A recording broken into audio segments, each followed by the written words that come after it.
Let me say the type of person. I, for 22 years, I think, was taught constitutional law and separation of powers issues.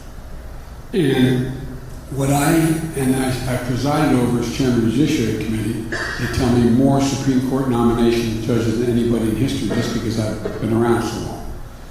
The people that I would appoint to the court are people who have a view of the Constitution as a living document, not as a stay document. There's a big, you may remember, since you asked the question, this big fight I had with Robert Bork, who's a brilliant guy.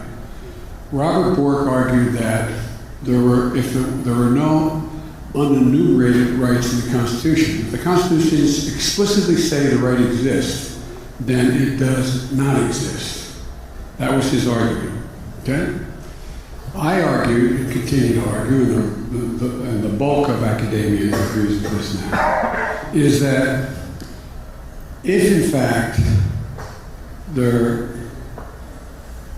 is a right to privacy in the Constitution, which is not mentioned. It's the Ninth Amendment, the penumbra of the rights in the Constitution.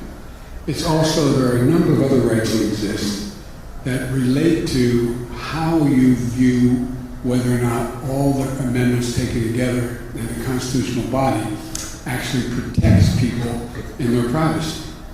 And so they're the kind of judges I would look to judges, potential nominees. They would have to acknowledge the fact that there are unenumerated rights that are nonetheless constitutional rights. They're not mentioned by name in the Constitution.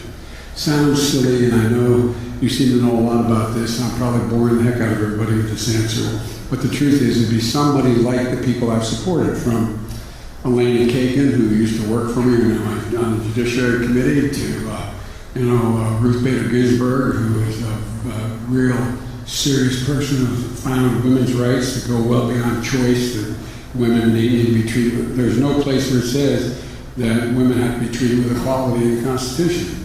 By the way, we should, in fact, pass the Equal Rights Amendment. That's a different issue. I supported that since I got elected. But anyway, that's the nature of the person I would support. And by the way, I've said that when I was years ago that I'll be satisfied when at least half the court represents the country and are women.